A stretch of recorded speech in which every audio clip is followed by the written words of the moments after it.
This show was made possible through the continued support of the Digica affiliates.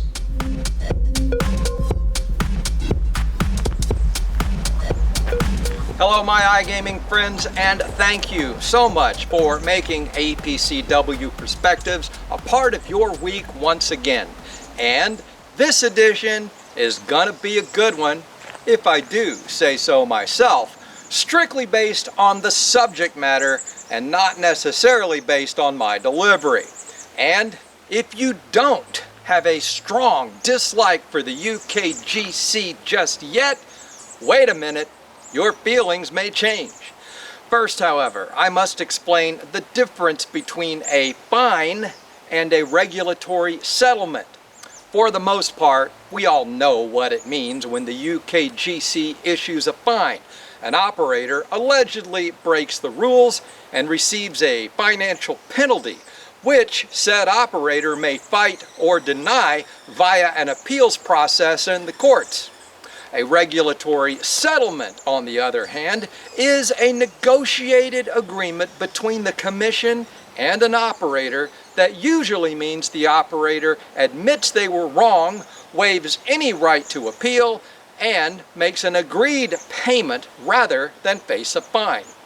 And with that understanding, we arrive at this little gem of a story, as the commission has decided to take all the millions of pounds they've collected from regulatory settlements and give it to the UK government, just as a gift. And the UK government can spend all of those millions of pounds on anything they want. So, to surmise, the UKGC slashes player deposits, caps stake limits, and slows game speed down, all of which reduces operator profits, then decides to raise licensing fees because they are operating at a loss, all while the UK government decides to double operator taxes. And now, when they have millions of pounds sitting around in surplus, do they fund the commission's operating costs? No. Do they use it to reduce the licensing fees operators will have to pay? Please, no. Do they at least use it for problem gambling research and assistance? After all, that's what all this trouble's about, right?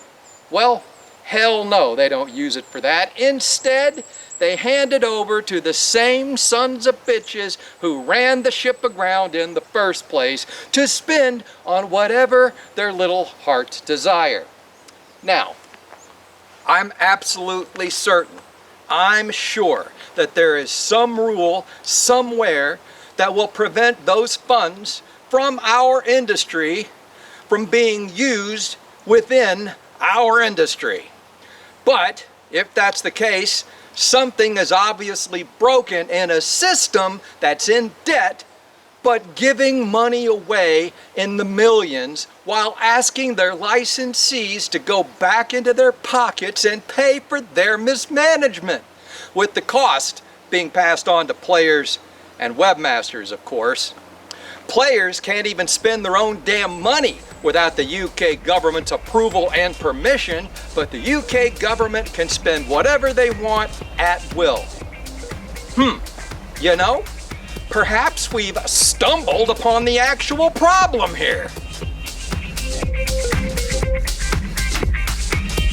Maximize your traffic with 1xBet Partners, a powerhouse program built for affiliates. Stop guessing and start scaling with daily updates on your stats, powered by industry leader Income Access. Plus, maximize your earnings with CPAs, hybrid deals, and effective rev share up to 37%. Find high conversions and more profits when you sign up with 1xBet Partners.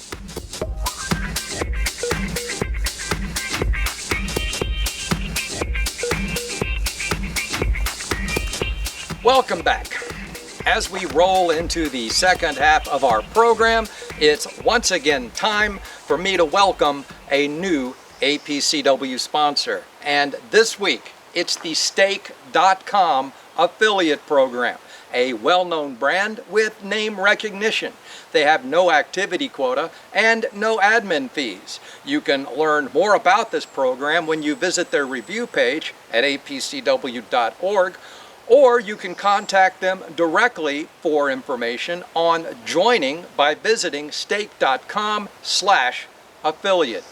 Speaking of APCW members, our friends at C24 Partners just launched another new brand, giving webmasters yet another way to convert their traffic via the Spin Stag Casino, with a huge game inventory, a modern interface, and seamless navigation, all designed to increase player retention. Spin Stag brings C24's brands to around 25 properties, and you can find them all listed on their APCW review page. Lastly, I wanted to discuss this article here that I found on casino.org about the ticket in, ticket out voucher system at most Las Vegas casinos. In that article, it talks about high-limit slot and gaming lounges within those Nevada properties, and how those lounges are legally permitted to discriminate against people.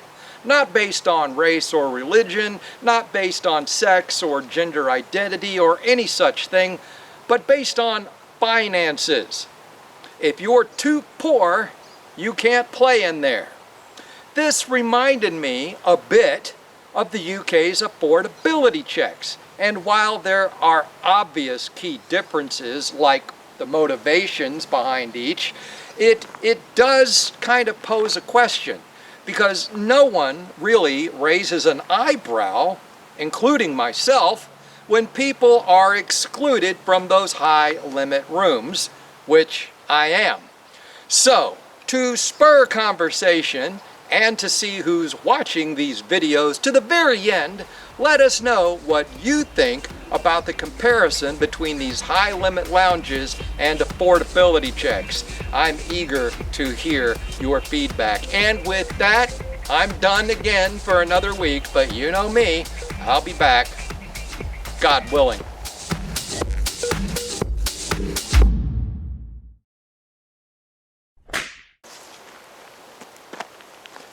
Hello my iGaming friends, and thank you for making APCW Perspectives a part of your week once again. And this edition is going to be that